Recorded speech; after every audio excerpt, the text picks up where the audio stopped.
Selamat sore teman-teman, gimana nih kabar kalian? Kami harap kalian sehat ya.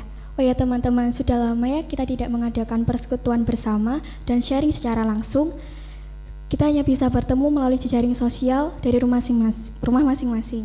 Kiranya situasi dan kondisi saat ini tidak menyurutkan kita untuk tetap memuji dan memuliakan nama Tuhan. Untuk mengawali persekutuan doa pada sore hari ini, mari kita pujikan Ujilah Aku Tuhan.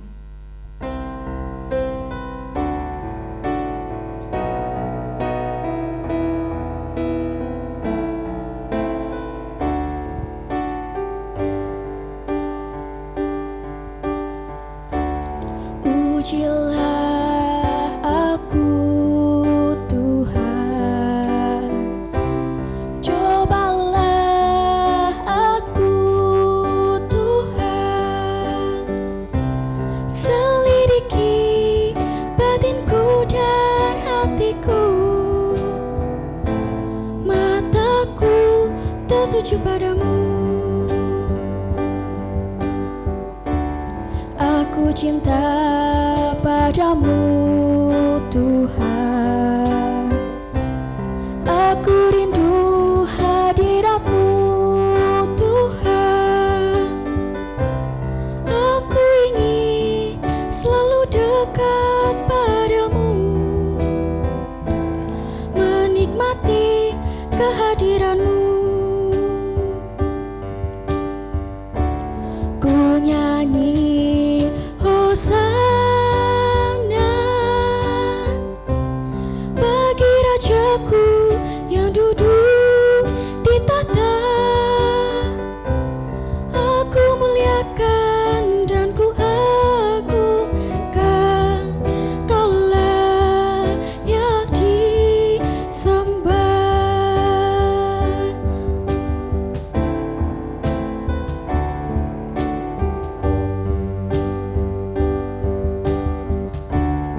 Ujilah aku Tuhan, cobalah aku Tuhan, selidiki batinku dan hatiku,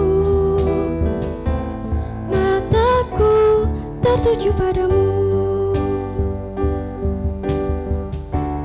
Aku cinta padamu Tuhan, aku rindu hadirat-Mu Tuhan, aku ingin selalu dekat padamu, menikmati kehadiran-Mu. Ku nyanyi Hosana bagi Rajaku yang duduk di tahta. Aku muliakan dan ku agungkan, Kau layak disembah, Kau layak disembah.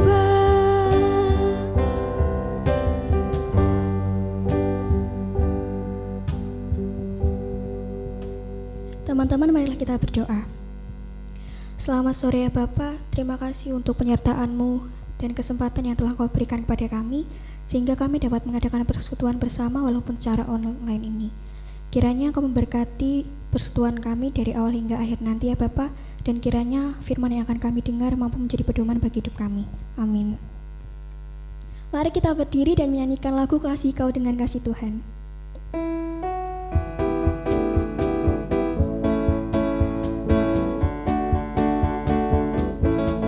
Ku kasihi Kau dengan kasih Tuhan, ku kasihi Kau dengan kasih Tuhan. Ku lihat di wajah-Mu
tiba saatnya kita akan mendengarkan firman Tuhan yang akan disampaikan oleh Kak Maria. Marilah kita siapkan hati dan pikiran kita dengan menaikkan pujian Ajar Kami Tuhan.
Selamat sore teman-teman, kita akan bersama-sama merenungkan firman Tuhan sore hari ini. Mari kita bersatu di dalam doa. Ya Bapa, pada sore hari ini kami bersyukur karena Engkau boleh mengizinkan kami bertemu melalui virtual untuk bersama-sama bersekutu dengan saudara seiman kami. Dan pada saat ini kami hendak merenungkan kebenaran firman-Mu. Kami mohon kiranya Engkau yang boleh senantiasa menolong setiap kami, mempersiapkan hati dan pikiran kami, sehingga kami boleh siap untuk merenungkan firman-Mu. Terima kasih ya Bapa, ini doa kami, demi nama Tuhan kami Yesus Kristus kami berdoa dan bersyukur. Amin. Oke teman-teman, bacaan kita pada sore hari ini terambil dari Lukas pasal yang ke-6, ayat yang pertama sampai ayat yang ke-11. Kakak akan bacakan untuk kita sekalian, teman-teman boleh simak melalui Alkitabnya masing-masing. Lukas 6 ayat 1 sampai ke 11. Pada suatu hari Sabat, ketika Yesus berjalan di ladang gandum, murid-muridnya memetik bulir gandum dan memakannya. Sementara mereka menggisarnya dengan tangannya. Tetapi beberapa orang Farisi berkata, "Mengapa kamu berbuat sesuatu yang tidak diperbolehkan pada hari Sabat?"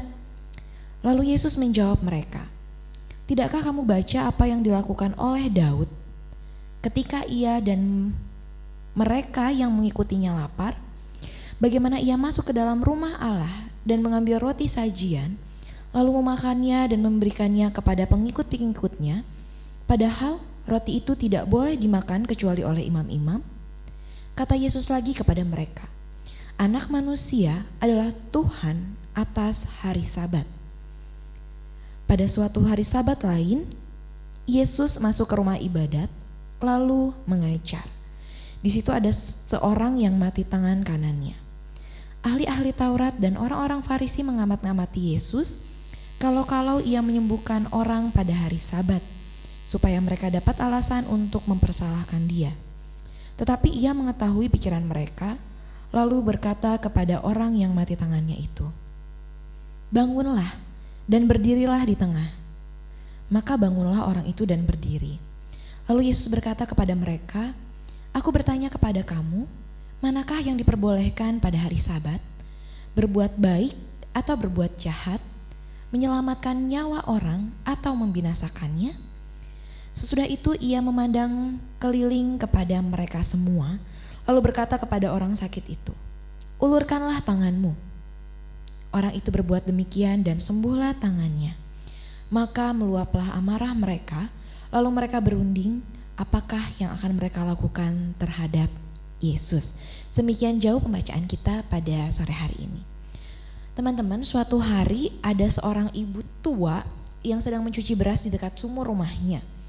Lalu tiba-tiba tetangganya datang dan berkata, "Bu, bolehkah saya meminjam beras dari ibu? Saya sudah tidak punya beras untuk keluarga kami makan hari ini. Dan kami tidak punya uang." Lalu ibu pertama tadi berhenti mencuci berasnya dan diam sejenak. Ia merasa bingung karena beras yang dicucinya adalah beras terakhir yang ia miliki. Jika ia memberikan beras itu kepada tetangganya, maka suami dan anak-anaknya tidak bisa makan hari itu. Tapi jika ia tidak memberikan berasnya kepada tetangganya itu, ia juga sangat sedih karena tetangganya dan keluarganya tidak bisa makan.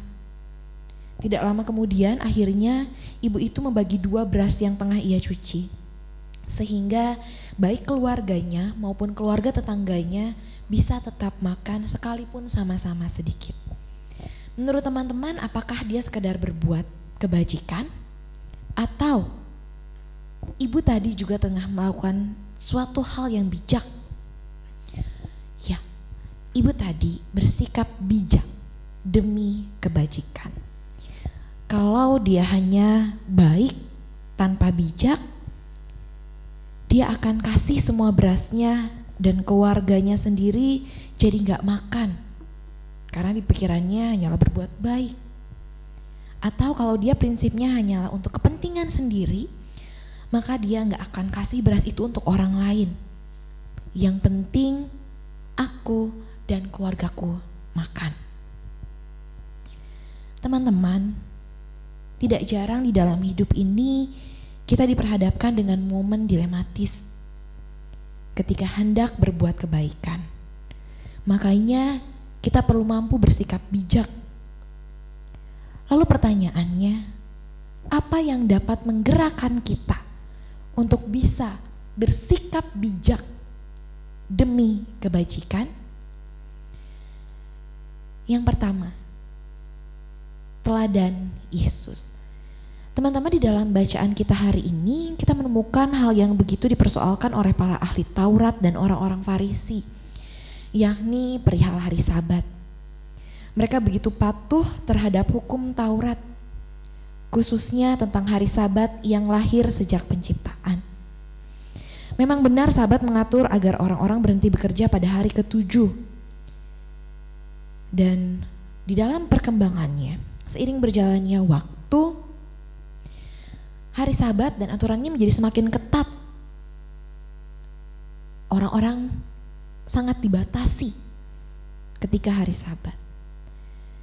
Makanya ketika orang-orang Farisi dan ahli Taurat melihat apa yang dilakukan para murid dan apa yang dilakukan oleh Yesus, mereka menjadi begitu gelisah dan mereka protes. Pertama, ketika orang Farisi melihat murid-murid Yesus memetik gandum, mereka protes dan mereka berpikir bahwa itu adalah sebuah tindakan atau pekerjaan memanen dan menyiapkan makanan. Padahal teman-teman, apa yang dilakukan oleh murid-murid Yesus ketika melewati ladang gandum dan memetik bulir gandum dengan tangannya lalu memakannya, itu adalah bukan tindakan yang salah. Karena di dalam Ulangan pasal 23 ayat 25 dijelaskan perihal memetik gandum dan itu tidak salah.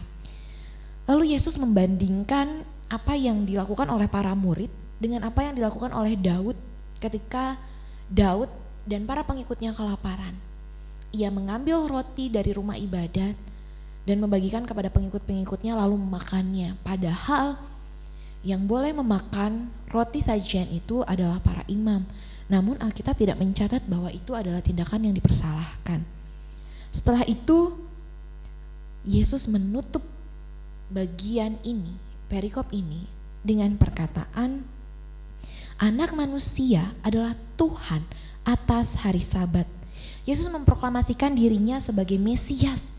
Namun di saat itu orang Farisi tidak menyadari dan tetap berfokus pada tindakan para murid yang dianggap sebagai pelanggaran. Nah, tidak berhenti sampai di situ teman-teman.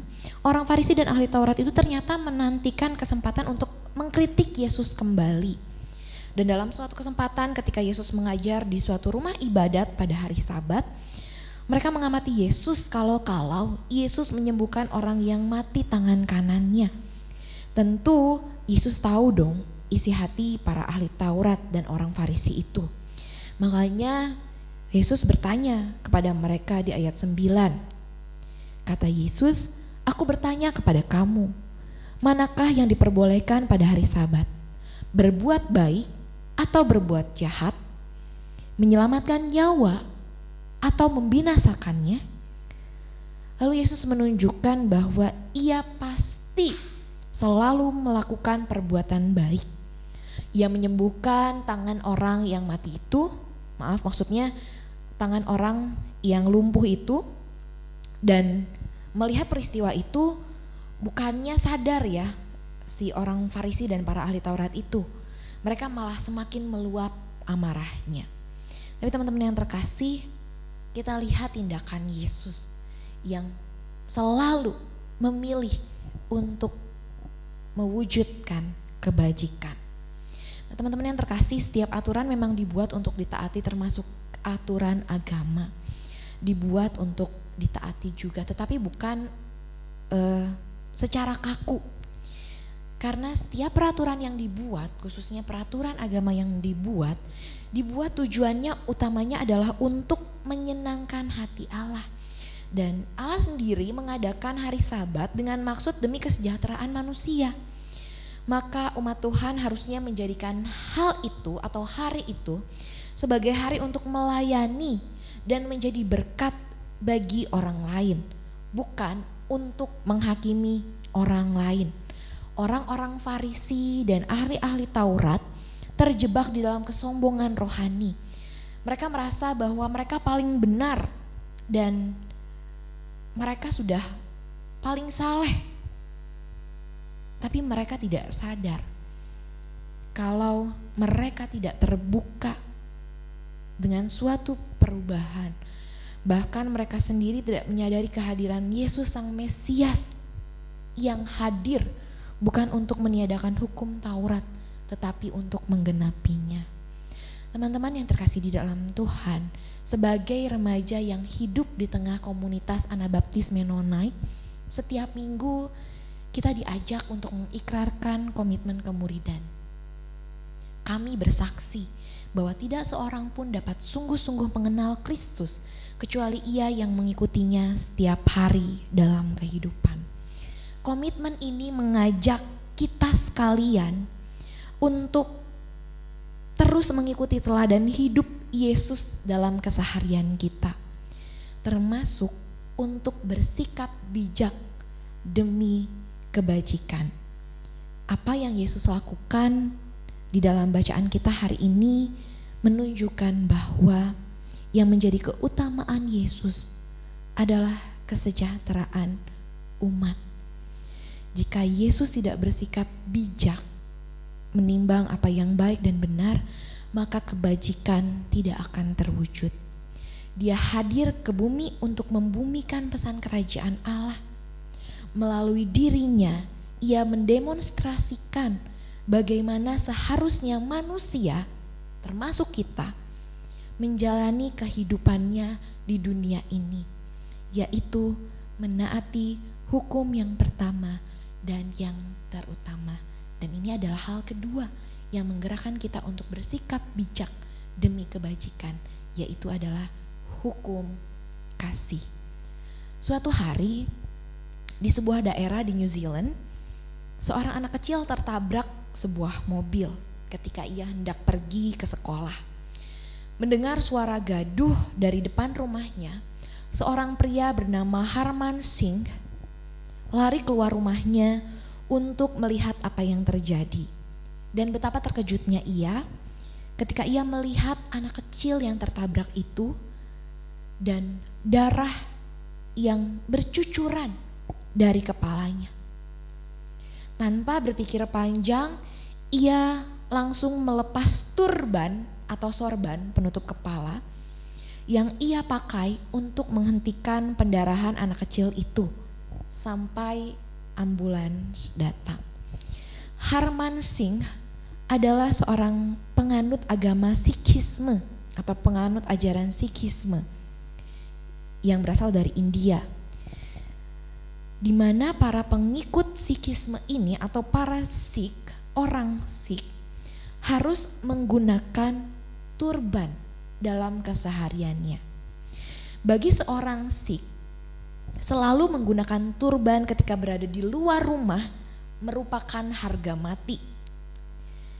Tapi kita melihat apa yang dilakukan oleh Harman menjadi begitu viral, menjadi begitu viral ketika ia melepas turbannya demi menolong anak kecil yang tertabrak mobil.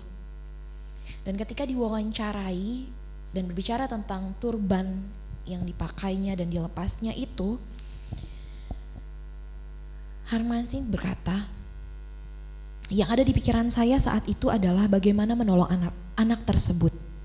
Memang turban sangatlah penting dan sakral bagi kami seorang Sikh. Namun nyawa anak itu juga jauh lebih penting. Saya hanya melakukan apa yang seharusnya saya lakukan, yakni menolong sesama tanpa pamrih. Apa yang dilakukan oleh Harman Singh ini tidak menimbulkan respon negatif. Tidak ada dari pengikut Sikhisme lainnya yang menghujat dia, tapi ia malah menuai banyak pujian. Teman-teman yang terkasih di dalam Tuhan, melihat peristiwa tersebut kita menyadari bahwa pada dasarnya kasih adalah hal baik yang seharusnya dilakukan oleh semua orang. Terlebih kita sebagai pengikut Kristus yang memiliki hukum kasih sebagai keutamaan hidup kita. Jangan sampai kita menjadi sama seperti para ahli Taurat yang menciptakan kesalehannya sendiri. Mereka berusaha menunjukkan bahwa cara hidup mereka yang paling saleh dan benar, tapi mereka sama sekali tidak melakukan hukum yang terutama, yaitu hukum kasih, mempedulikan sesamanya. Padahal berulang kali Alkitab menegaskan hukum ini. Kasihilah Tuhan Allahmu dengan segenap hatimu dan dengan segenap jiwamu dan dengan segenap akal budimu dan dengan segenap kekuatanmu. Dan hukum yang kedua ialah kasihilah sesamamu manusia seperti dirimu sendiri. Tidak ada hukum lain yang lebih utama daripada kedua hukum ini. Teman-teman, hidup kita adalah tentang kasih. Dan kasih adalah tindakan, bukan sekedar kata-kata. Love is action. Marilah kita memohon Allah memberikan kepada kita hikmat yang akan memampukan kita untuk bersikap bijak demi kebajikan. Khususnya di masa-masa ini, kita dituntut untuk bijak demi kebaikan hidup bersama. Contohnya, pandemi ini mengajarkan kita untuk tidak berfokus pada kepentingan sendiri. Seperti misalnya, memenuhi hasrat untuk berkumpul dengan teman-teman. Karena merasa punya tubuh yang kebal, kita leluasa pergi ke sana sini tanpa mempedulikan orang-orang di sekitar kita, orang rumah kita. Kita pergi tanpa mempedulikan protokol kesehatan dengan baik. Teman-teman, kita diajak untuk memperhatikan orang yang paling lemah dan menjaga mereka. Di samping itu, kita juga diajak untuk bersikap bijak demi menjadi sahabat bagi tim medis yang berjuang menghadapi pandemi ini. Mereka bersusah payah mempertaruhkan nyawa mereka. Biarlah kita boleh menjadi sahabat bagi mereka, sahabat sepenanggungan yang turut berjuang bersama-sama memerangi pandemi ini. Marilah kita mewujudkan hukum kasih, dan kiranya Tuhan menolong kita agar terus berhasrat untuk menjadi seperti yang Tuhan inginkan, senantiasa bersikap bijak demi kebajikan. Amin. Terima kasih untuk Kak Maria atas firman yang telah disampaikan. Selanjutnya marilah kita menaikkan doa syafaat kita. Allah yang Maha Baik, kami terima kasih karena kami sudah mendengarkan firman-Mu. Biarlah firman yang disampaikan oleh Kak Maria mampu menjadi berkat bagi kami semua dan mampu menjadi pedoman dalam hidup kami. Kami juga berdoa untuk Kak Maria, kiranya Kau memberkati dalam kehidupannya, Engkau memberi Kak Maria kesehatan dan kelancaran dalam pelayanannya. Ya Bapa, kami akan menaikkan doa-doa syafaat kami. Yang pertama untuk bangsa dan negara kami. Tuhan, saat ini bangsa kami dalam masa-masa sulit dalam menangani pandemi virus corona ini ya Bapa. Kami mohon kiranya para pemimpin bangsa kami, presiden dan jajaran menterinya, pemerintah di negeri ini, gugus tugas, serta para tenaga medis mampu bersungguh-sungguh dalam doa dan tenaga untuk memulihkan bangsa kami. Kiranya Engkau melindungi dan menjagai mereka, memberi kekuatan dan kesehatan, serta Engkau juga melindungi keluarga mereka ya Bapa. Dan kiranya setiap kami memiliki kesadaran akan kondisi dan situasi saat ini dengan mematuhi larangan yang ada dan mengikuti protokol kesehatan guna mengatasi meningkatnya penyebaran COVID-19 di negara kami. Kami juga berdoa ya Bapa, untuk keberhasilan dalam uji coba vaksin COVID-19 ini, kiranya memberi dampak yang baik dan dapat tersedia bagi semua orang. Semoga semuanya dapat kembali pulih dan membaik, segala permasalahan yang ada segera terselesaikan.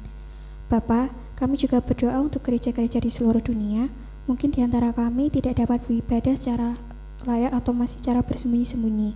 Kiranya mereka dapat beribadah dengan layak dan aman.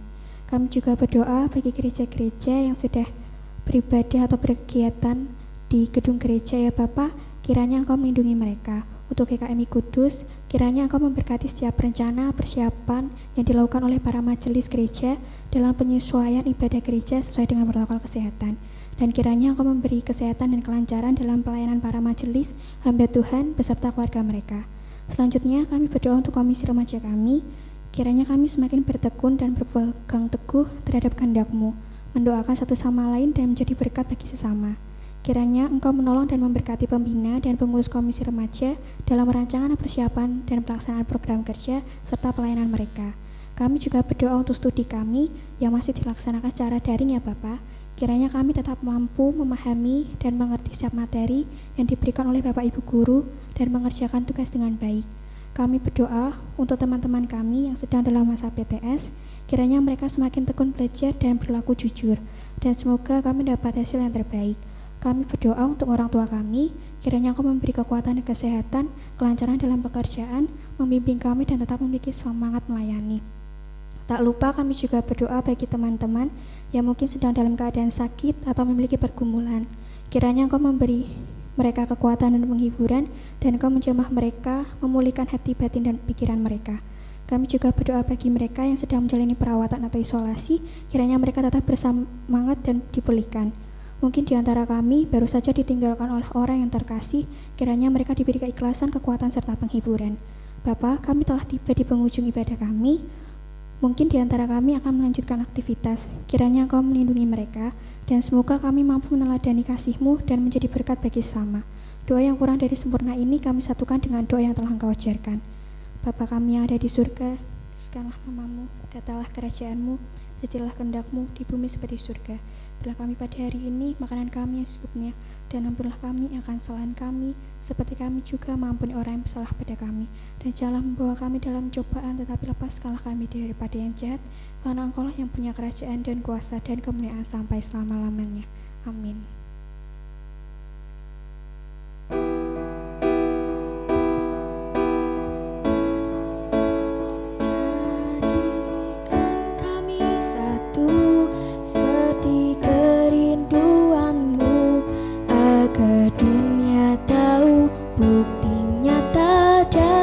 Kasih-Mu sebelum kami pergi memberitakan kasih-Mu, mulailah dari kami lebih dulu, jadikan kami satu.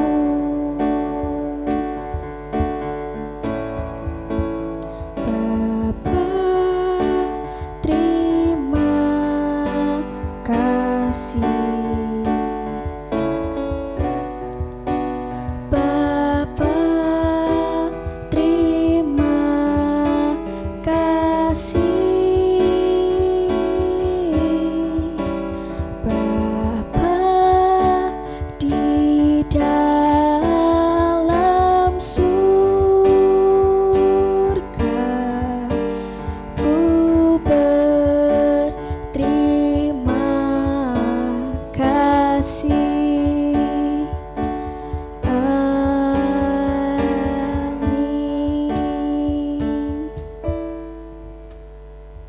PD pada sore ini telah selesai. Terima kasih teman-teman. Jangan lupa untuk tetap menjaga kebersihan dan kesehatan.